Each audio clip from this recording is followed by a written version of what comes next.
He said, well, I'm off to Vietnam tonight. He said, well, what do I do? He said, well, you run global sales, you're in charge, just don't mess it up. Today's guest is James Thornton, CEO of Intrepid Travel, the world's largest adventure travel B Corp, operating in more than 100 countries with $809 million in revenue and 317,880 customers in 2025. So I offered my resignation to Darrell. He said, well, what did you learn? Good, go and fix it. Don't make the same mistake again. And I'd go on to contribute strongly towards Intrepid, having the 4 best financial years of its then 32-year history. What makes James's story particularly relevant to this audience is not the scale of what Intrepid has become, though that is remarkable.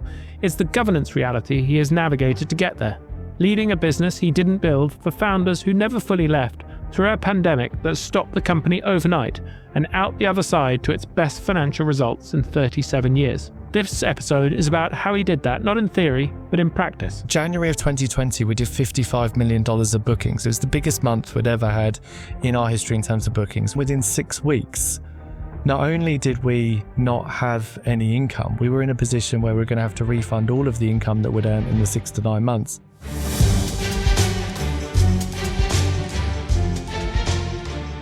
Welcome to Enter the Boardroom, the podcast for boards and board members. I'm your host, Oliver Cummings, CEO of Darrell, home to the Enter the Boardroom community, the destination for serving and aspiring board directors. James, welcome to Enter the Boardroom.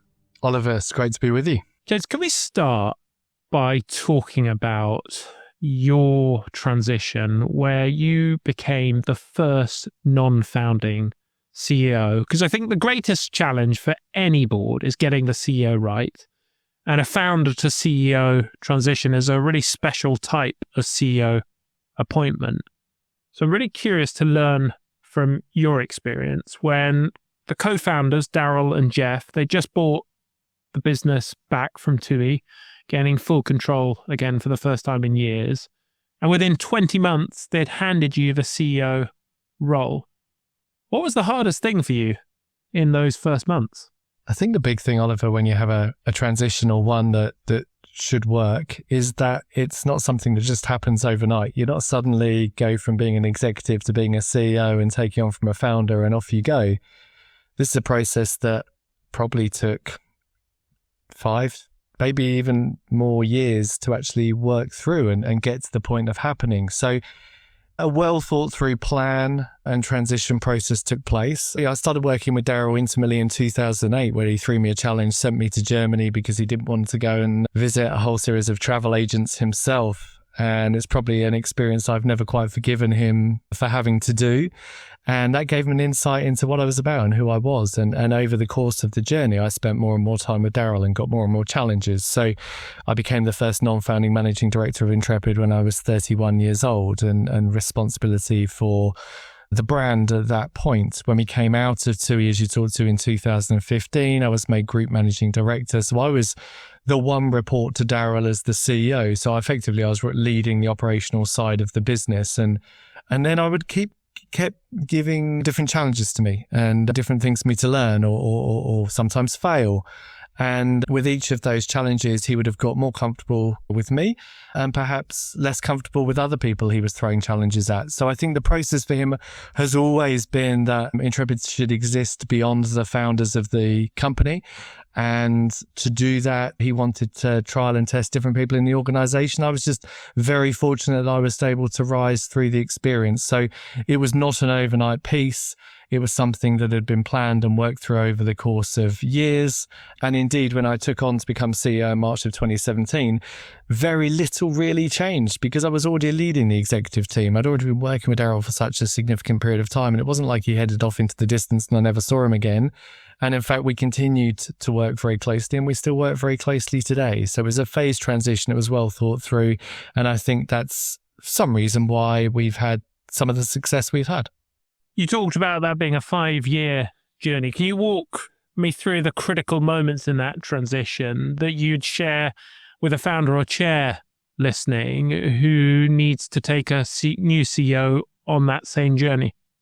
I think the important thing, Oliver, is any founder who is contemplating the transition should be assessing they're different options. Who are the internal candidates who might have the potential to step up to become the CEO? And actually, or does the business need to go externally and bring new talent in to lead? And look, probably at Intrepid, we've always leaned towards bringing more talent through the organization where we possibly can. Strength of value, strength of culture, strength of understanding about some of the complexities of our business model. So yeah, Darrell would throw at me different challenges. And a great example of a challenge was in the midst of TUI and in fact, the negotiation that he was leading to exit the business. I was charged with effectively building the strategy that would come out the other side of TUI. So he would test about my skills of strategy development. Coming out of TUI, we had a business that had a lot of revenue, didn't have a lot of cash, and therefore needed to make some structural changes. So again, I would build the plan up and he could see and assess how I'd go about doing that kind of activation. So I suppose my recommendation for any founder contemplating bringing a CEO through the business is to spend as much time as you can with different candidates, start to narrow those down over a course of time, get yourself down to the 2 or 3, and then start to throw different challenges to different people and see who rises up to the surface. And it might surprise you as you go through that process, but that was the system that seemed to work for Darrell and I. Tell me more about those challenges. You've talked about building the strategy. I get why that's a really effective job-specific test. What other challenges were there that you felt were really able to help you rise to the top? I don't know about rising to the top. The biggest things I've always said, if you're going to be successful in business, is people always presume that success means lots of wins along the way. And the reason why I think I've been able to rise to the top is not through the successes I've had, but through the mistakes that I've made and the learnings that I've had. And it's a bit of an old cliche, you learn more from your mistakes, but you really, really do. And I think back to, I've only ever resigned at Intrepid once, but in the middle of 2014, Intrepid made a mistake around its pricing model, and ultimately we didn't incorporate discounting into our pricing model, which ultimately meant we sold at about 5% less than we should have. Now, a company like Intrepid, you book and then you get your revenue when it comes through as a departure, when people actually go on their holiday. So we didn't realize we had the issue until the middle of the year. By then, you've already got a full book of business. You can't go back and surcharge your customers. So effectively, we're in a position where we're going to sell through the course of the year at 5% less than we should. That drops right through to our margin.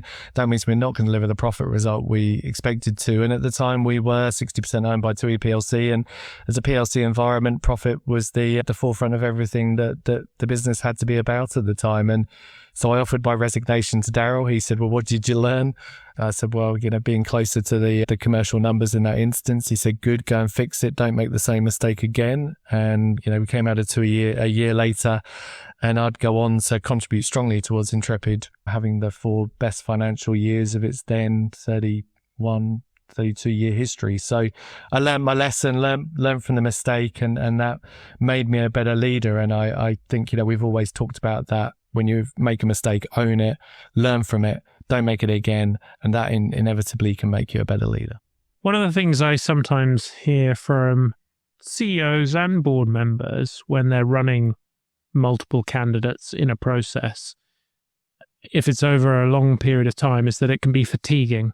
And for those who don't end up being the chosen candidate, it can be terminal, because they can feel that they are being assessed for it, they haven't got there, and then they feel like they need to move on.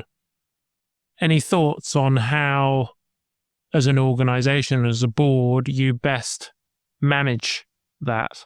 Not really. I think the way Intrepid handled it with me was that I never really knew I was in a process. I mean, we never ran a process. There was no formality of who's going to apply to be the CEO. That never happened. In fact, the last interview I've ever done was the end of 2012, which is, 14 odd years ago now, where I applied to become the managing director of the Intrepid brand. I've never done an interview since that time. I got given more responsibility. I went from being the managing director of the Intrepid brand to starting to become group MD and taking on responsibility for other brands.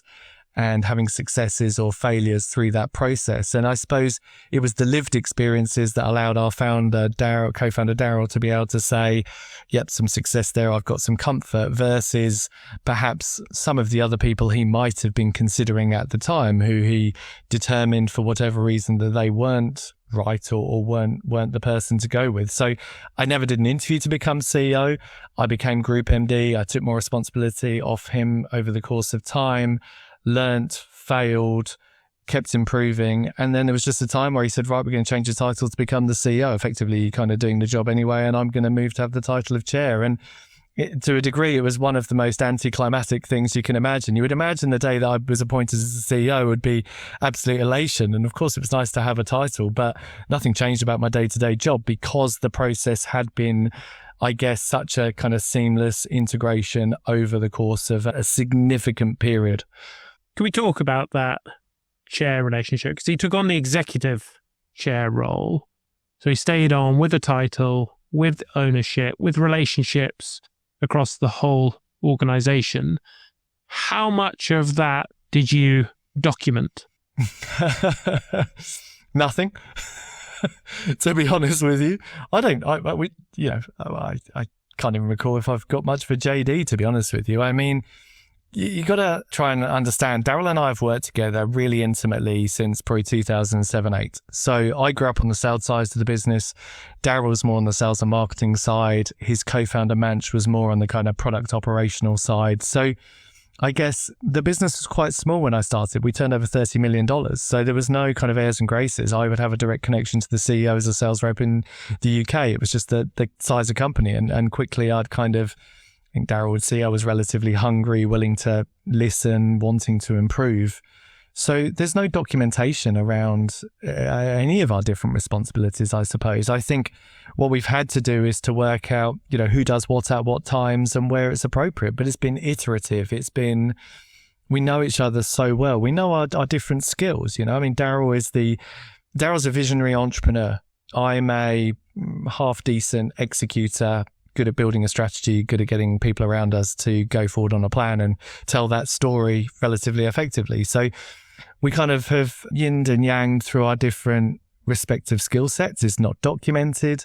Yeah, Darrell called himself executive chair to start with. I think he's now called chair, but nothing changed when he was executive chair or chair. It's just, I guess progressively in the course of the last 9 years, Darrell has moved more and more aside from executive involvement, but he still occasionally drops in and talks to senior managers, or he chairs our foundation, and he's got the skill set that I don't have around that kind of vision, that ideation. And so I want to harness it. Intrepid is a better company because both of us are there in our own individual rights. And I think if it was just one of us individually, we may not have been able to derive the level of success that we have. So it's kind of trying to not have too much of that ego, drive that humbleness, be willing to listen to each other. But it's not to say it's harmonious and it's perfect, because clearly it's not. And clearly we have a lot of challenges along the way. So there is a version of the executive chair role that's genuinely supportive, and a version that's slowly suffocating, especially with someone from a founder background, and the line between them can be invisible from the outside. Have there been moments where you had to explicitly tell Darrell to step back? Not really, because Darrell's pretty good at stepping away, and I'm not trying to, it makes it almost sound like he's the perfect person, and he's not, and I'm certainly not either. And there are, we've both got respective egos, but Darrell was very clear when I became CEO, I was going to be the one accountable. And Darrell's always been very good about pushing accountability down into the business. From very early on, he would say that he needed to employ people who were smarter than him, and smarter than me, and get people around us who could complement us. But then you've got to empower those people with kind of clear direction about what you want to achieve, and give them the responsibility. I remember very early on, 2008, 9, I probably have the dates wrong, him going off on holiday to Vietnam. We were negotiating the biggest commercial deal that at the time we'd ever done with one of our B2B partners. And he said, well, I'm off to Vietnam tonight. I said, well, what do I do? How do I got to, get CEO sign off, and, how are we going to make the call? He said, well, you run global sales, you're in charge, just don't mess it up. And, that level of empowerment there, and that ability to take the responsibility and, potentially make some mistakes along the way, was the way he's always kind of grown up and made it work. So it's that kind of empowerment of relationship that has worked very well for us. So there's that's kind of avoided that kind of difficult, awkward kind of crossover. There are certainly times, even today, where he might like to be involved in certain things and I don't have him involved in certain things that can create tension. And that's because 9 years into being CEO, I'm obviously more comfortable and confident in my responsibilities. I became CEO of Intrepid when I was 35, so relatively young age to take on the responsibility of quite a global, growing, fast company. So, today, 9 years down the road, I have an established leadership team. I'm bouncing things around with them more independently. Darrell has other interests outside of the business. So, we won't be talking as intimately and frequently as we were 9 years ago when we did the handover. But it doesn't mean to say that, we're still at certain times having to go back and forth on different issues. Resonates a lot with my own experience of working with some entrepreneurs. I mean, you've spoken publicly about how Darrell has 10 ideas a day. 3 or 4 of those are absolutely world-class and can be implemented immediately. 3 or 4 of those would send you broke and you bury them. And another 3 or 4 you sort of will toss around between you and explore. Has he ever been right about one of those ideas you buried where it's cost you? Probably. Probably. It's hard to, when you've worked together for such a long period of time, it's really hard to sit there and remember those moments where he may have said, don't do this, or I'd like to do this. And in hindsight, he would have been right. Almost certainly there would have been things he would have said that he would like us to have done, and I haven't done them. And in hindsight, they would have proved to be correct. And vice versa, there are things I perhaps have championed over the course of time that he's decided not to pursue that might have been correct. So, I can think back to the experience of a time that we're coming out of the pandemic and we'd had our capital raise. And this wasn't an idea that he had, but this was a situation where he was saying, I don't think this is the right decision for us to make. And in fact, we were trying to expand into a new acquisition, into a new area of the business that we hadn't done before. And he felt that the valuation was too generous from us. And I felt quite adamant that we'd gone through a process with the board to bring them up to speed and take them on the journey, that it was really 11th hour and we weren't at a point to then negotiate any further. And in hindsight, we should have negotiated further because he was right. We did pay too much for that business at that point. And that was great hindsight at the time. And I probably should have listened. It's nothing he sat there. I think where Darrell's really good, he never sits there 12 months later and says, I told you so. It's just, kind of what did you learn and what would we have done differently? And, vice versa, I go back to the time when in 2017, I'd just become CEO and we had the opportunity to do the first acquisition of me being CEO of the business. And I was really, really keen to make it happen because I just wanted to I've been CEO. I want to get this deal away. It's going to kind of move us forward into a new product line that we haven't had access to. The kind of commercial rationale of the deal really stacked up. And I recall I spoke to one of the founders of the business that we're going to acquire, called me in the days prior to doing the deal, not happy about an issue. And it should have been an alarm for me that there was a lack of values or culture alignment. And I ignored it. And I pushed the deal through because I wanted to prove myself as being a new kind of CEO and get a deal done. And it wasn't the right deal. But as a result, we had a couple of years of unpicking that situation, and it's now not a business that we own. But, Darrell never turned around and said, well, it was you did it. I think at Intrepid, we do a lot use the we, the us, the our. One of our 4 values is together. And that's because we win together or we lose together. Everyone at Intrepid is incentivized together. There's no individual incentivization at Intrepid. We either get our short-term incentives or no one gets their short-term incentives. So we really do live and breathe those values all the time. And that together value is a really important one for us, as indeed are all 4 of our values. You talked about the importance of assessing culture and values. In my experience, at the early part of any sort of M&A process, everyone, if things are going on a good path, is very chummy. And people tend to be blind to the downsides or the sort of the things that aren't working quite so well. How would you get a sort of a CEO, if you were the chair of that CEO, to really analyze it critically and away from that deal fever that can sometimes creep in. I really like the idea of I'm in YPO, so spend quite a bit of time with CEOs of other companies. And now, because I've been in it quite a while, these CEOs have often become chairs or directors of other companies. And the nature of the kind of post-mortem of a deal. So, the deal gets presented, you look at the financial metrics, inevitably there's a hockey stick there. 1 + 1's going to equal 3. Don't worry, it's all perfect. And the reality is there'll be some stat about the number of deals that don't work. And I think it's about trying to say, well, you challenge those 5 assumptions that you think are going to work. The 5 assumptions didn't work. And so therefore, if these 5 things don't happen, what is going to be the situation? What is the financial implication? What is the commercial implication? What is the cultural implication of doing this? And I think the other thing we've learned, have we been crystal clear with the businesses and the leaders that we are acquiring about our intention?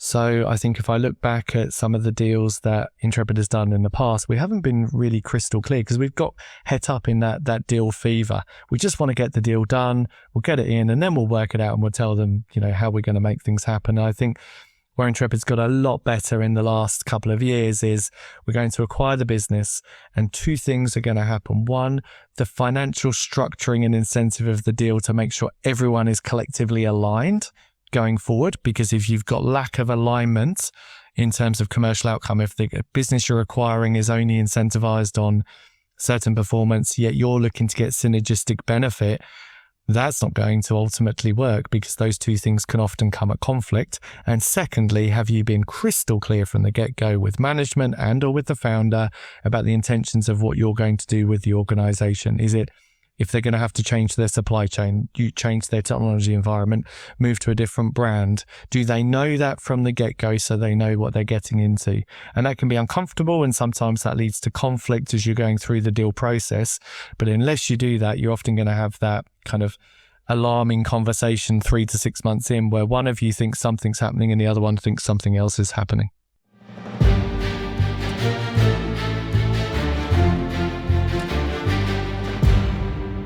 The moment you step away from your executive role, your knowledge starts to date. The insights that made you credible depended on being close to the action. That distance grows faster than most people expect, and boards notice. The Enter the Boardroom community keeps you sharp with expert events on AI, climate, cyber, and governance, and a peer environment where the conversations stretch your thinking. Visit etb.newroll.com to find out more.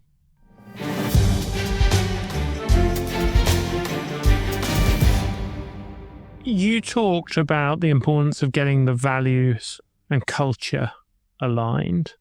What is there that if you're the chair now and a CEO is saying to you, I think we should be doing this deal, what are you encouraging them or guiding them to focus on to assess whether or not there really is that value and cultural alignment there beyond just you've had a nice few meals and, you get on well because you've been to a sports game together or whatever it might be?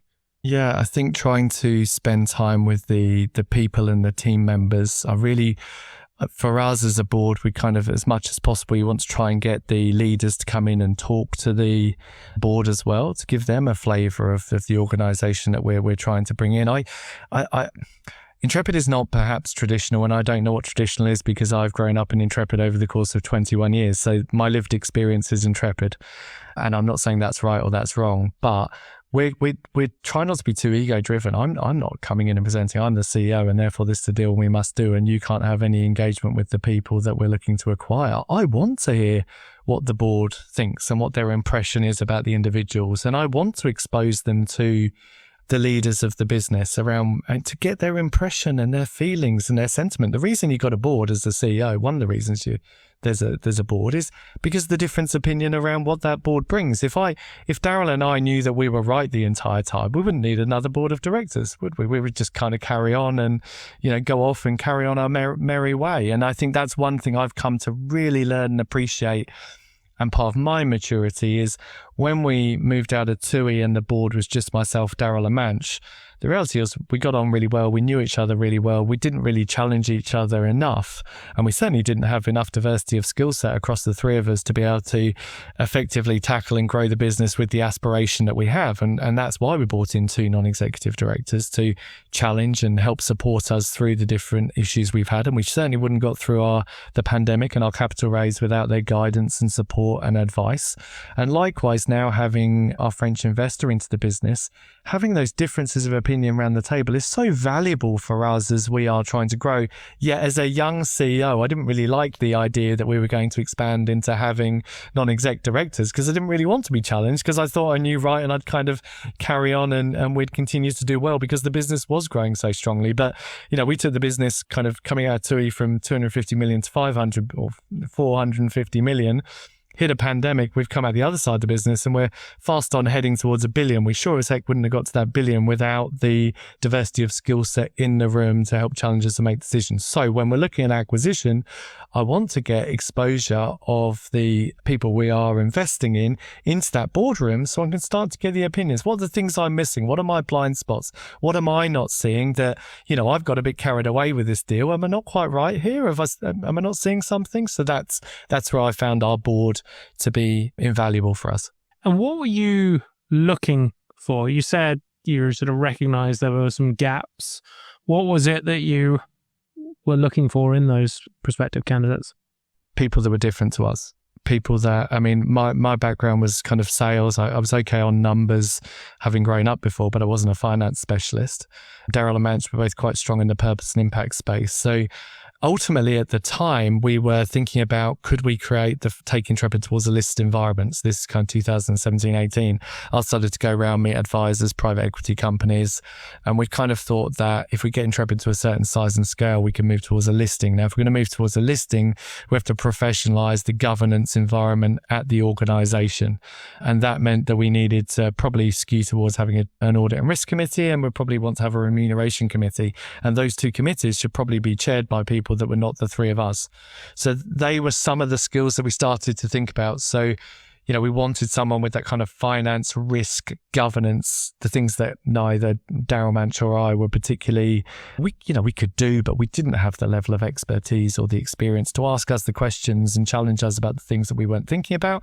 And likewise, we wanted someone who really had good nous on the kind of customer marketing, digital people kind of engagement, and ideally people that might have worked in a more established business. And so we landed on Sarah Morgan, our non-exec director, who's the chair of our audit and risk committee, who'd come from Grant Samuel and spent a lot of time in the consulting valuation space. He's been an outstanding audit and risk chair. And a lady called Liz Savage, who came from Virgin Australia. She'd worked in EasyJet, I think she's employee number 7 at EasyJet. So had really good, understood what it took to grow a business that was moving quickly, but also had experience working in a much more kind of professional, larger organization. And Liz now chairs our remuneration committee. So they were the things that we were looking for. If you hadn't had a potential IPO on the roadmap, do you think you would have skewed towards different profiles? No idea.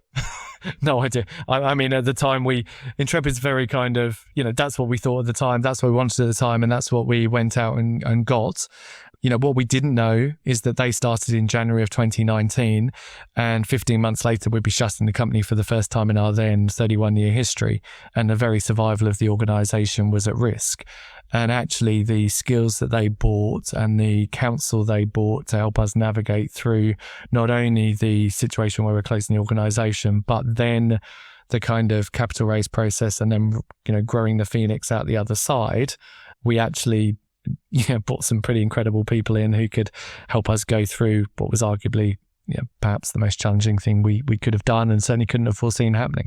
Can you bring that to life for me with a specific moment or decision where you really felt that value came to the fore?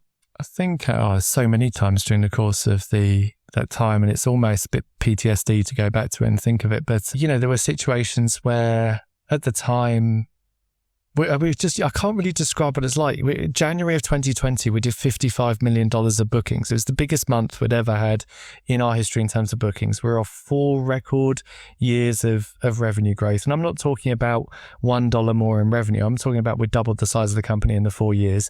We'd had 4 record financial years. Profit has never been the reason for what we do at Intrepid. Is the output of what we do, but the more kind of commercially successful we'd got, the more that is enabling us to invest in our impact space. We'd just become, at the time, Australia's largest certified B Corp.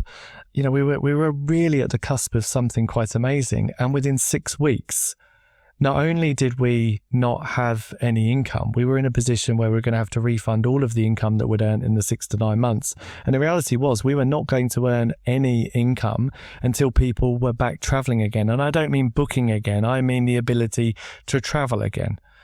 Now, if you were in Australia, it was tough here in London. Australia basically shut down for 2 years. Now, we didn't know any of that at the time. I think when we first stopped global operations, we shut for 6 weeks and naively presumed we would be back. But we had to make decisions like in Australia, we found there was a piece of legislation, a little like furlough. It wasn't called furlough, where effectively we could send our employees that there wasn't work for them to do. And we were unsure, we'd only employed a general counsel for the first time 3 months before the pandemic, and trying to work with our general counsel and an external legal counsel to work out, we had to protect our people, but equally, if the business didn't exist, we couldn't protect our people at all. So sending them home without paid employment for a period of time, could we do that? Was that legal? Was it the right thing to do? And, we made the call to do it on a Wednesday, and by Friday, Qantas, the national airline, had not followed suit with us, but they had made the same decision. So I think it gave us a high degree of confidence that, if Qantas were doing it, then it is a fine thing to do. But just being able to navigate situations like that had we not had some of their counsel at the time, would have been incredibly difficult to do independently. It sounds like you've been pleasantly surprised by the amount of value that you've got out of them as independent non-execs. If you were counseling now a CEO who's sort of back in that position you were at the start of this journey, how would you advise them to think about that board composition? Can I answer that in a slightly different way, Oliver? And that is that as a still then young CEO, so what was I? I was 37-ish, 38.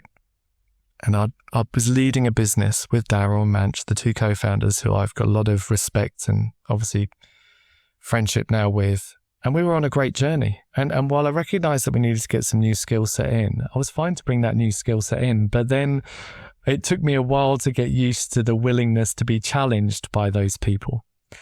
And I recall one of the most difficult things for me is that Darrell made the decision that we were going to, with the new board setup, introduce the in-camera process, a very normal process for a board environment.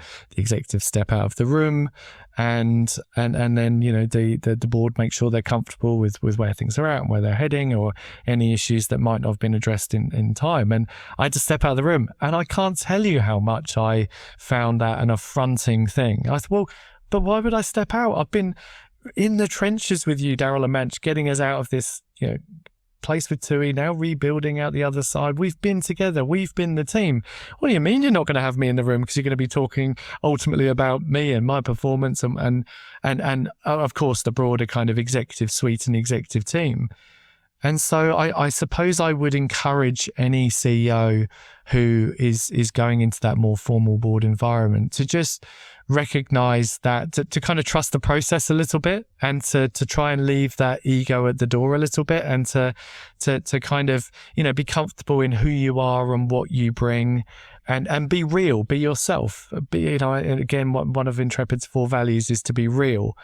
And I was very real at the time. I didn't like the process. It took me quite a while to get used to it.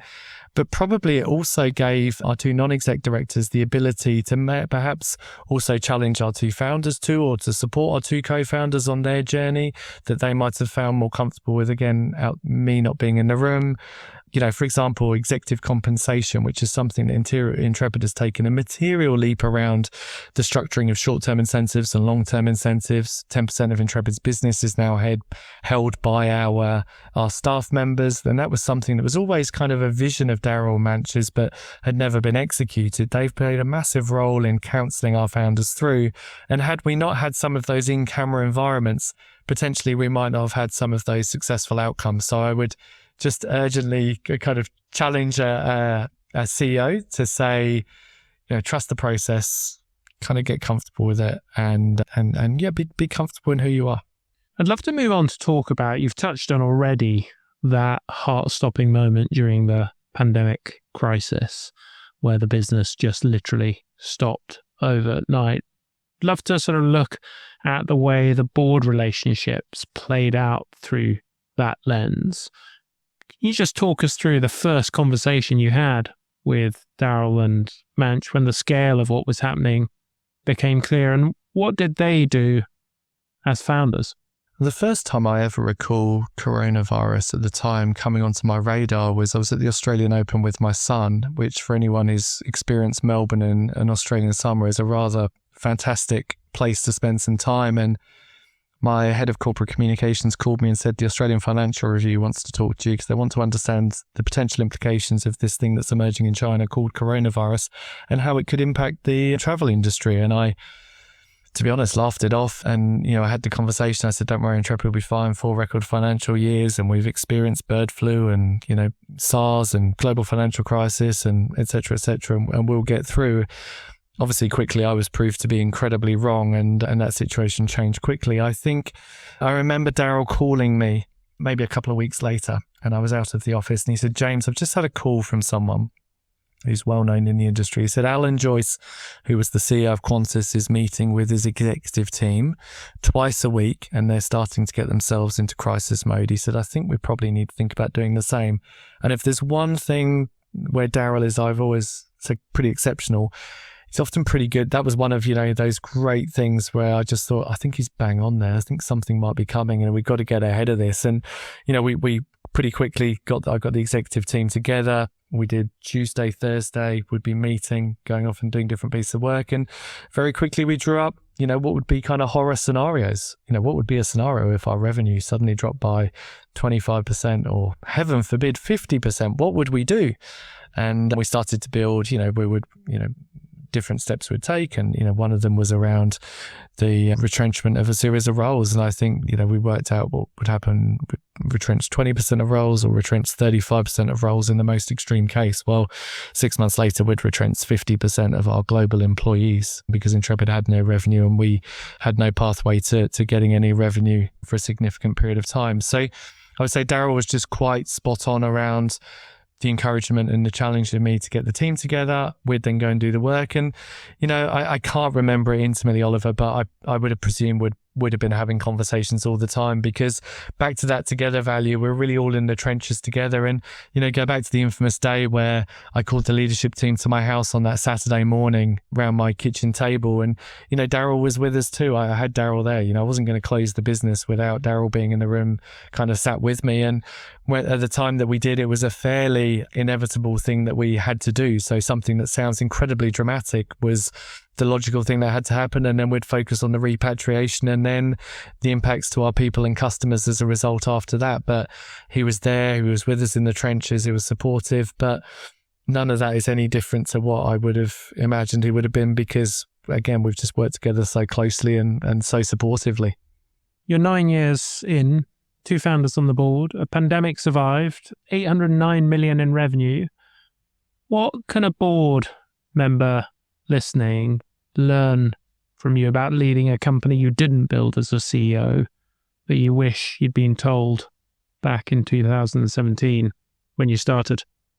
Tough one. I think the mistakes are just as important as the wins. And I think, sometimes you get so het up in analysing and beating ourselves up around the mistakes that we make. And I go back to that pandemic time and, we as a board and leadership team certainly made a mistake around our response initially to our customers. We're unsure around the amount of cash that we had in the organisation and made a decision that we weren't going to start to implement refunds as quickly as we should. And we got called out on that. And so but it's those mistakes that don't half make you a better organization, improve as a company. So that's the mistakes are just as important as the wins.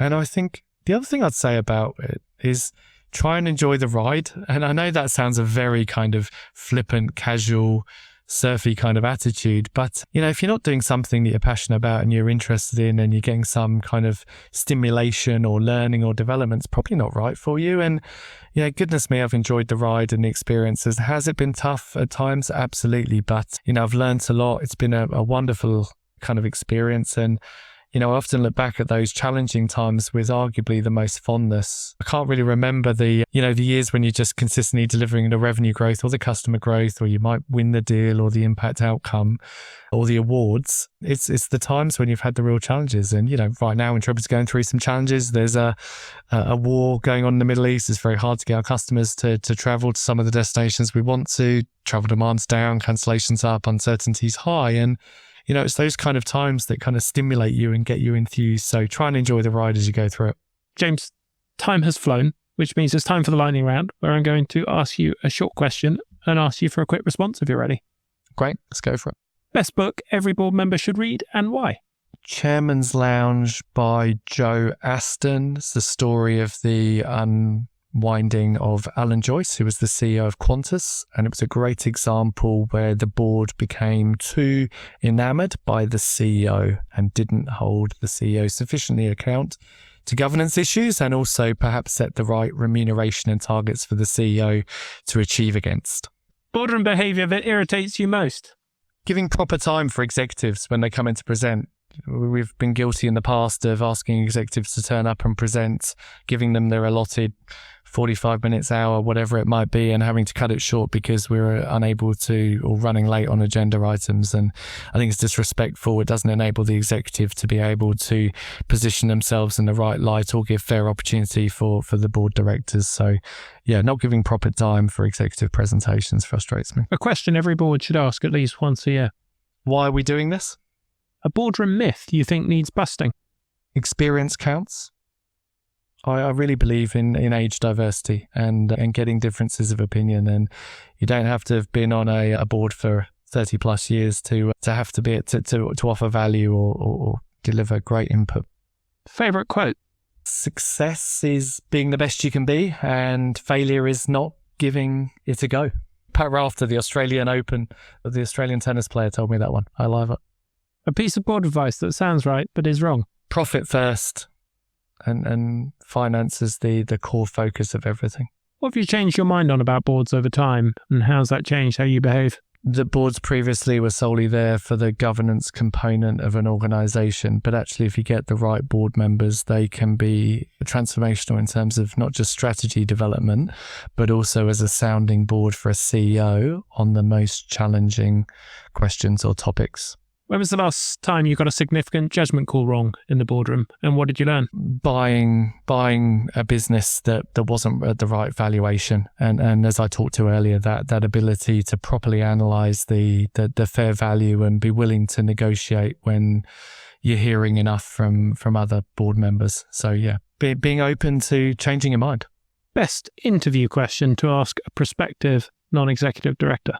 I'm really interested in what people do outside of their typical education or career histories. What do they do for fun? How do they spend their time? What are their interests? What are their extracurricular activities? That's particularly important at Intrepid in helping us assess cultural value. Finally, one thing our listeners should take away from this episode, if they take nothing else. Mistakes are just as important as successes, and the importance of being real. James, thank you so much for taking the time to share your experience and wisdom. Thanks, Oliver.